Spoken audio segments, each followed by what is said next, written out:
The restaurant still hasn't charged me for the wine I knocked over. It's been 6 days.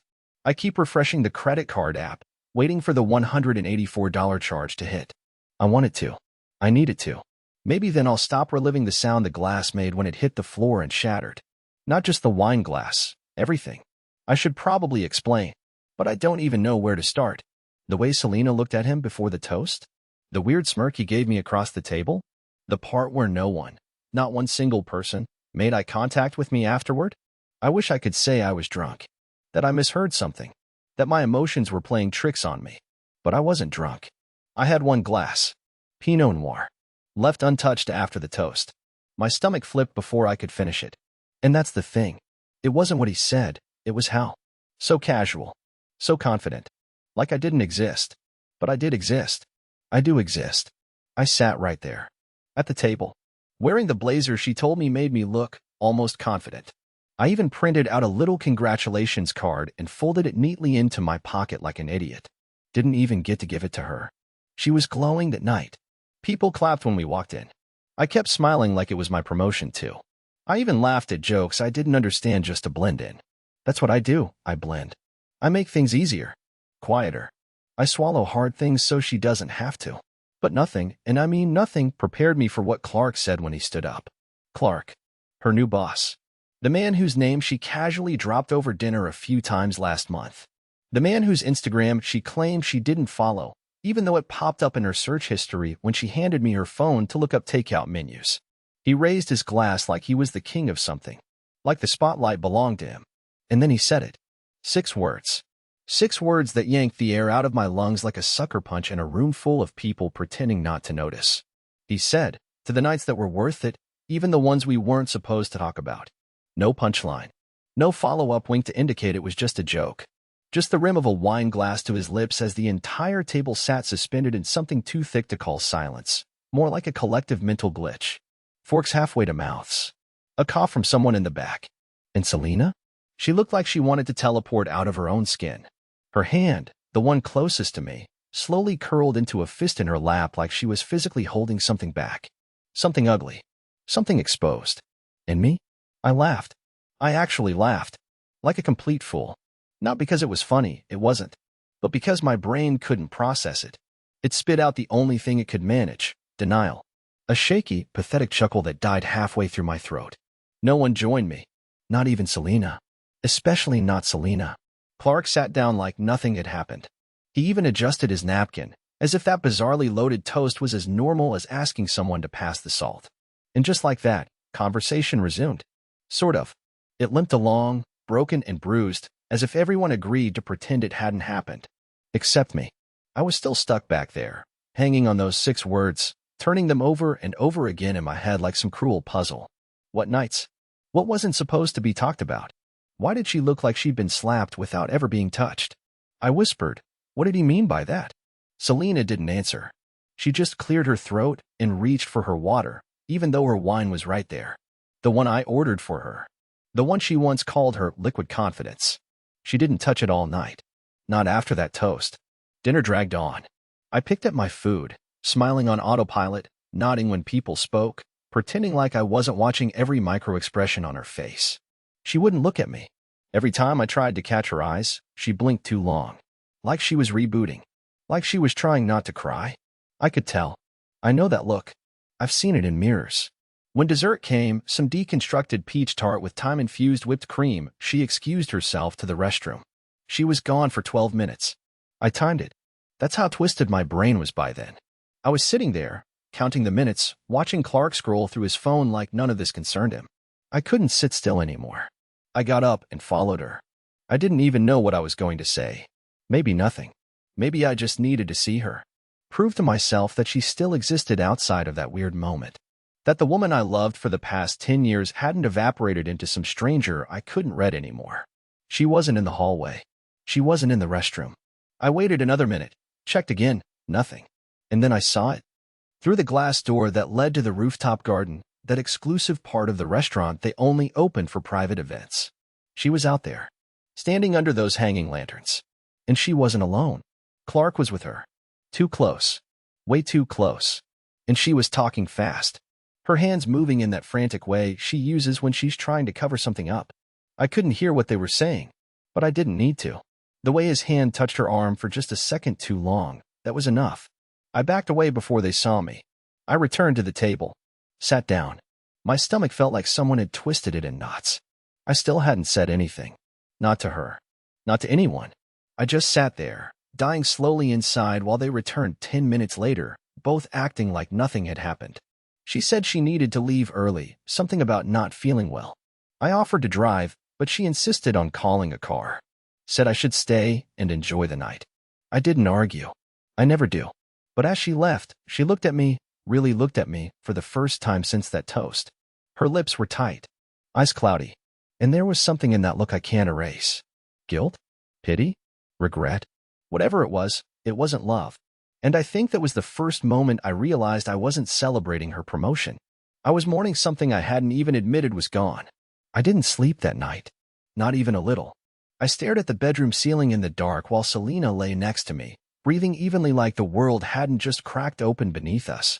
I kept imagining that rooftop moment, him touching her arm, her flinching like she'd been caught, and every possible explanation that might make it not what I knew it was. I kept telling myself I didn't have all the facts. But I wasn't stupid. I wasn't paranoid. I saw it. The next morning, she acted like everything was fine. She even made coffee, which she hadn't done in weeks. She hummed to herself in the kitchen, like some actress trying to nail her good wife routine. I asked her if she was feeling better. She smiled and said, "Yeah, just a little dizzy last night. Too much excitement." And then she kissed me on the cheek and asked if I could walk the dog because she had a meeting with Clark first thing. Clark. I wanted to ask. I almost asked. What was that toast about? What were you doing out there with him? Why do you look at me now like I'm a houseplant you forgot to water? But I didn't. I just nodded. Because that's what I do. I nod. I make space. I let her feel comfortable, even while I'm being emotionally set on fire. I spent the entire day walking in mental circles. I couldn't concentrate at work. Every ding on my phone made me flinch.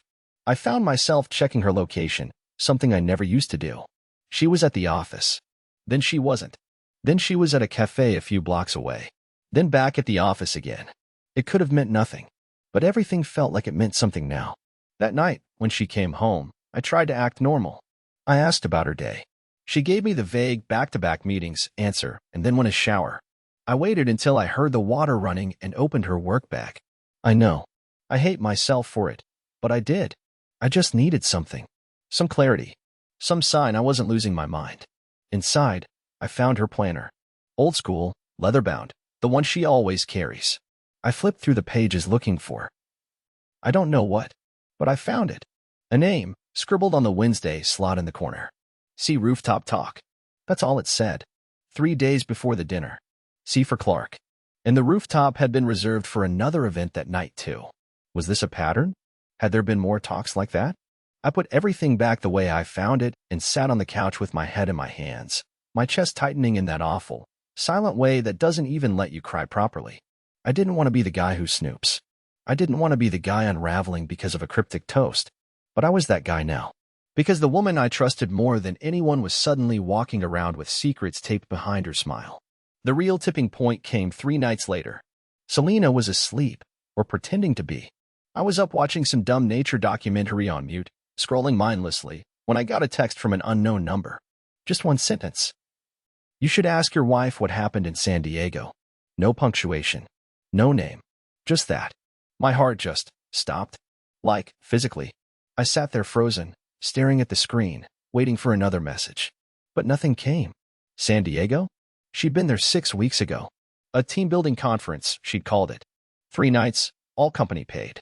I remembered because she came back with a new blazer and a story about how boring the keynote speakers were.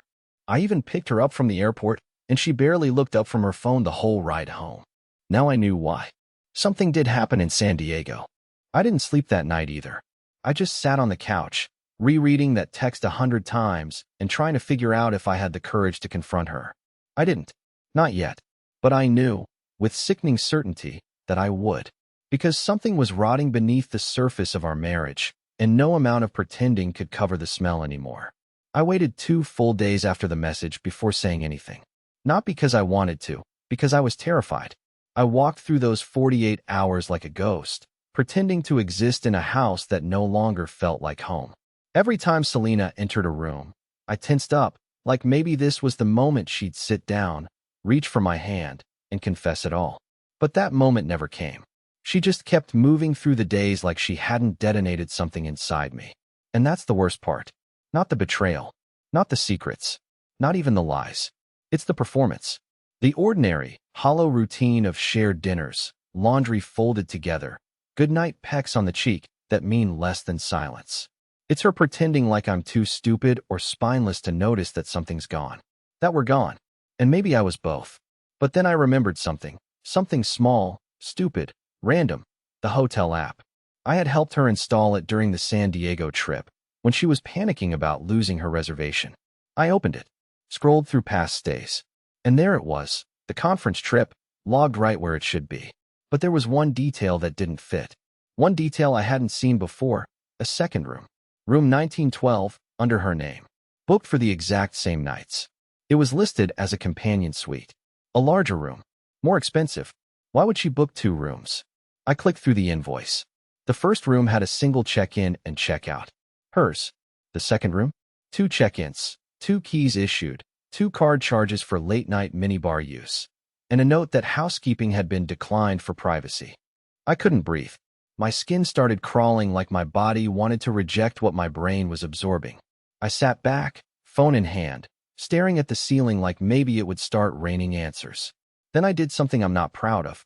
I called the hotel. I gave a fake name, said I was writing a review, and asked about room amenities. It was a pathetic lie, but the clerk didn't seem to care. Companion suites, she told me, are usually booked by couples or executives traveling with special guests.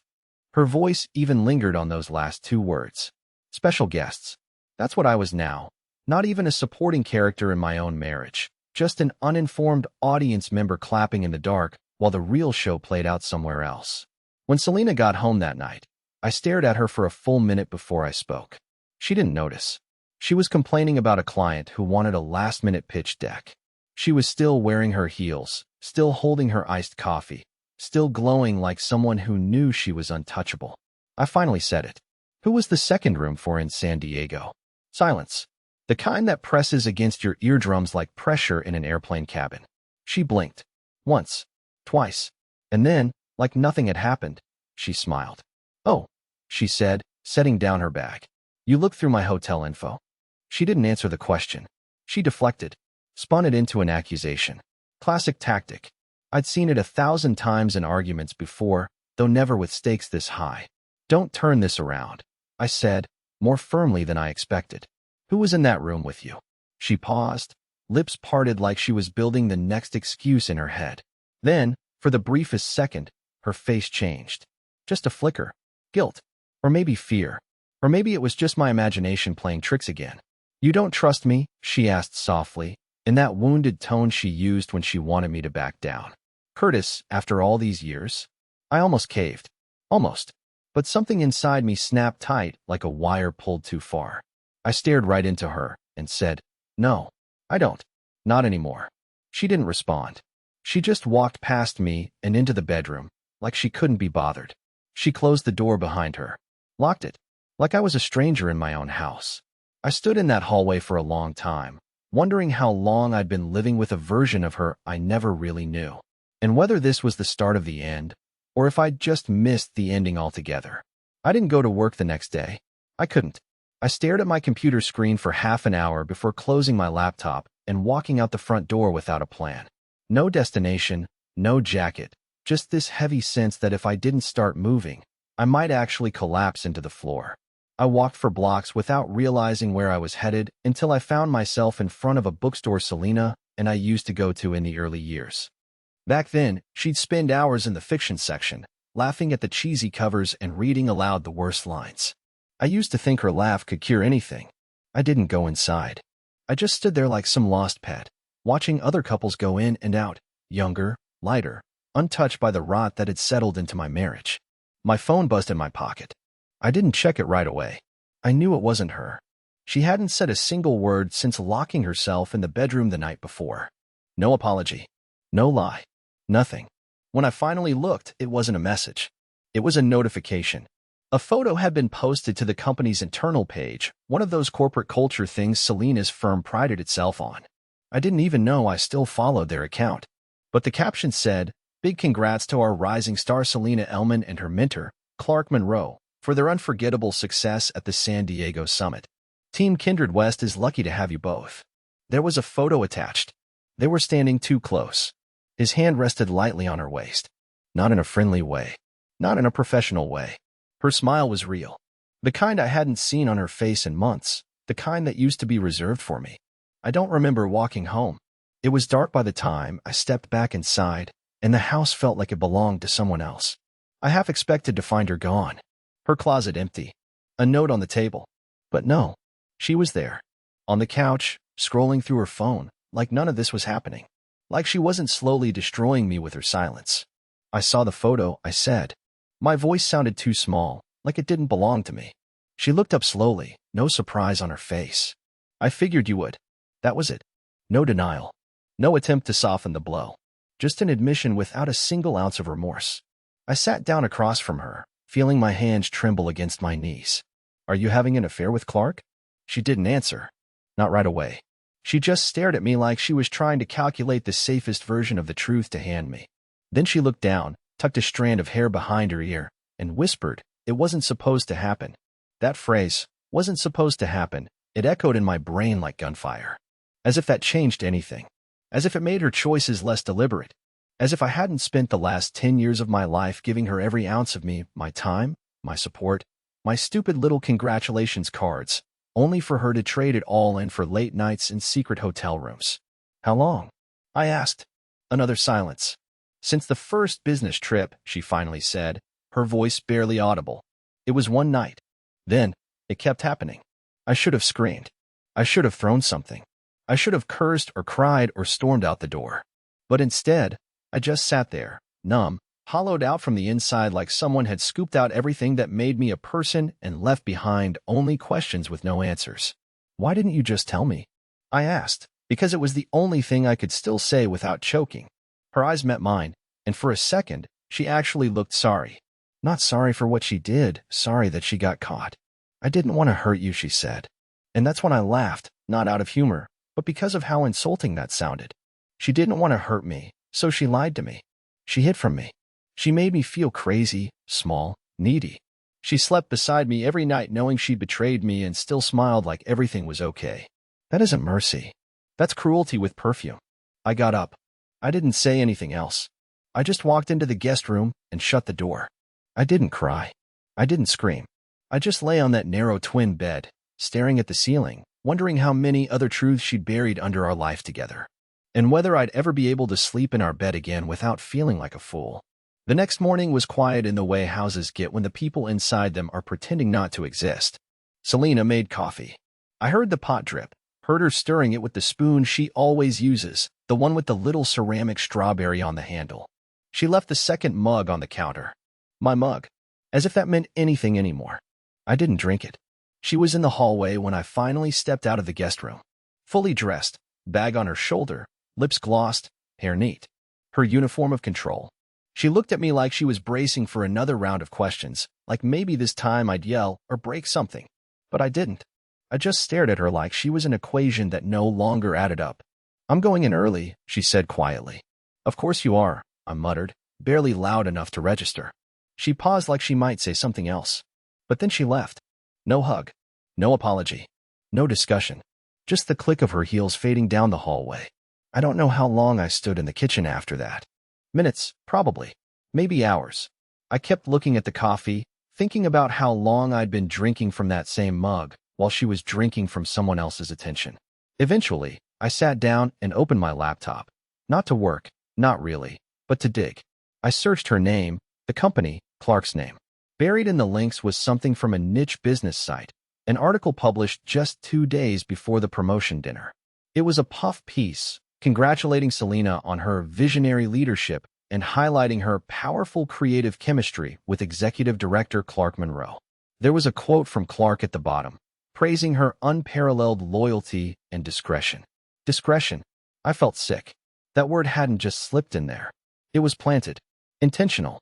A code only certain people would understand. Then, another message hit my inbox. Same unknown number as before. You didn't hear it from me. But check room 1912's minibar charge from the second night. I don't know who this person was. Someone from the hotel? Someone from her team? A ghost sent to finish me off? It didn't matter. My hands were shaking as I reopened the hotel's emailed invoice. There it was. Room 1912. Day 2. 1 bottle of red wine. 2 glasses. A small tin of chocolate truffles. 1 massage oil kit. I stared at the screen like the words might rearrange themselves into something else. Anything else. Something innocent. But they didn't. They just sat there, blunt and factual, like a confession I never asked for. That night, I didn't wait for Selena to get home. I packed a small bag, left a note that simply said, "Don't call me," and drove 3 hours out of the city to stay at a cheap lakeside motel we used to visit before she got her big job. I didn't even check in under my name. I didn't want her to find me. I didn't want anyone to find me. I just needed air that didn't smell like her perfume.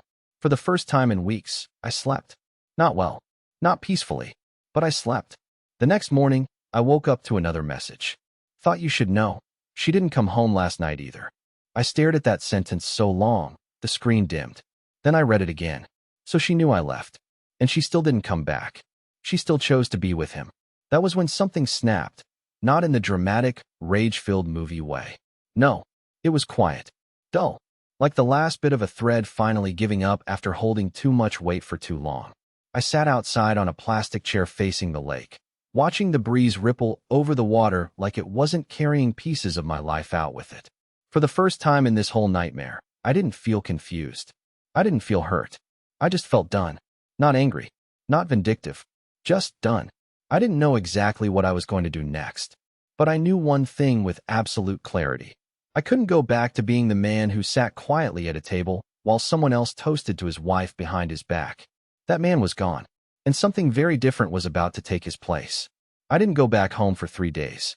I stayed in that lakeside motel with its scratchy sheets and buzzing fluorescent lights and let my phone pile up with missed calls and unread messages. Not from Selena. No, she'd apparently moved on from pretending to care.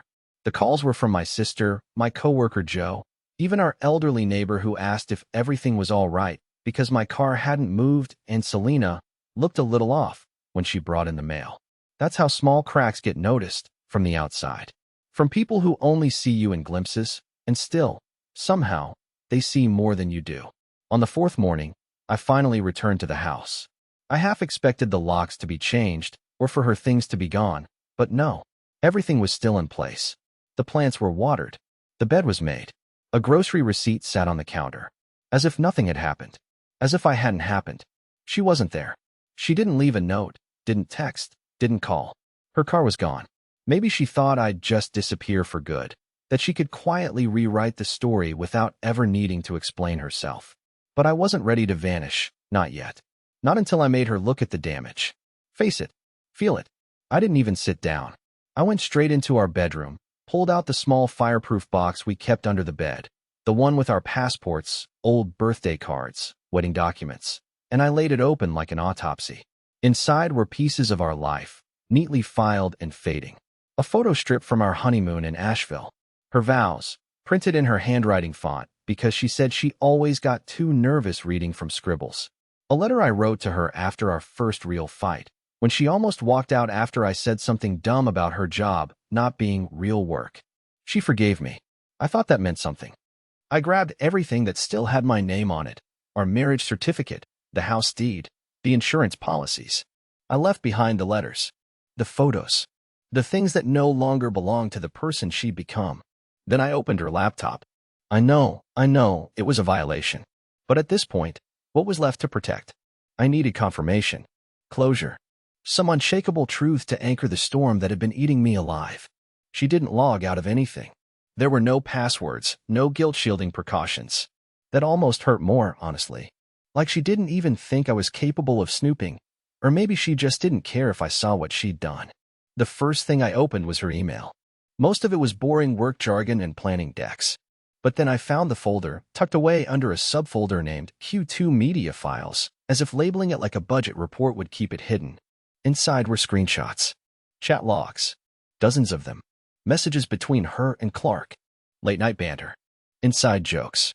Mentions of my name only when they needed to mock something I said or how I dressed or how supportive I always was, in quotes.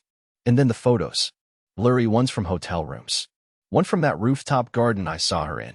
One of her asleep, her head on Clark's chest while he took a selfie, smirking. I closed the laptop. I didn't scream. I didn't cry. I just sat there, breathing too slowly, too deeply, trying to keep something inside me from combusting. That night, I waited for her to come home. She walked in around 10:30. Casual. Wearing that stupid Empower Women hoodie she always wore after yoga. I was sitting at the kitchen table with all the printed emails laid out in front of me. She froze. Just for a second. Then she set her keys down and said, "You went through my stuff."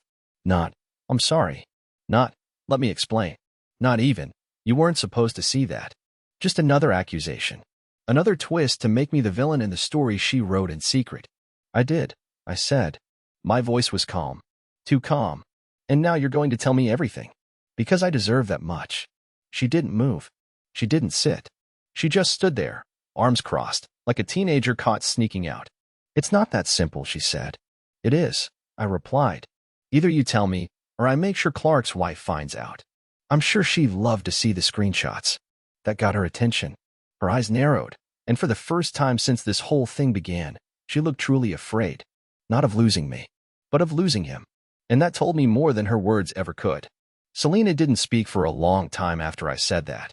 She just stood there, shrinking by the second, no longer the confident, polished executive who walked into restaurants with applause. Her arms dropped. Her mouth opened and closed, but nothing came out. I watched her, really watched her, and for the first time, I didn't see my wife anymore. I saw a person who had used me, underestimated me, and tried to erase me one lie at a time. "Please don't ruin my career," she finally said, her voice so small it could have fit inside a thimble. I actually laughed. Not in bitterness, not this time, but in disbelief. After everything she'd done, all the nights she had spent away, the secrets, the manipulation, the double life, her career was what she was scared of losing. Not me. Not what we built. Just the shiny title and the office with the view. And in that moment, I felt something loosen inside me. Something heavy. Like the tight knot in my chest that had been dragging behind me for weeks finally let go. I stood up from the table. Calm. Clear.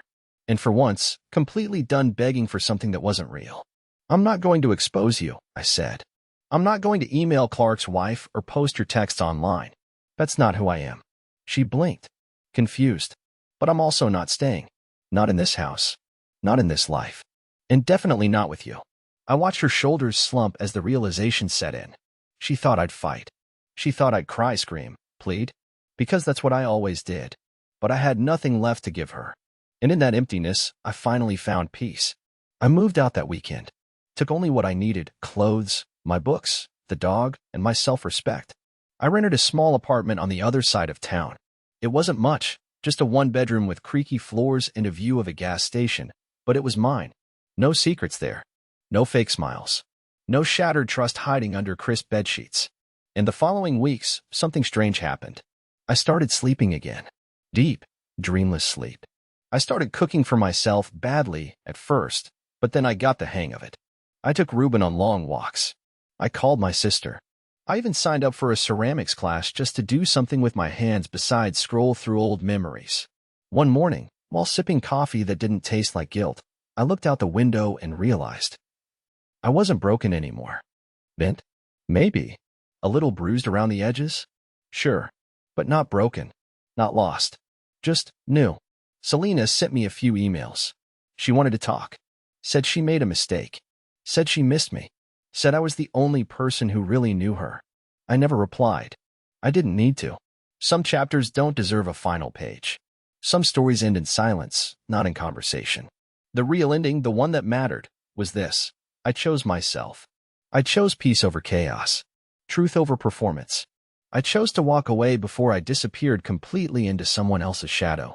And for the first time in a long, long time, I felt proud of that choice.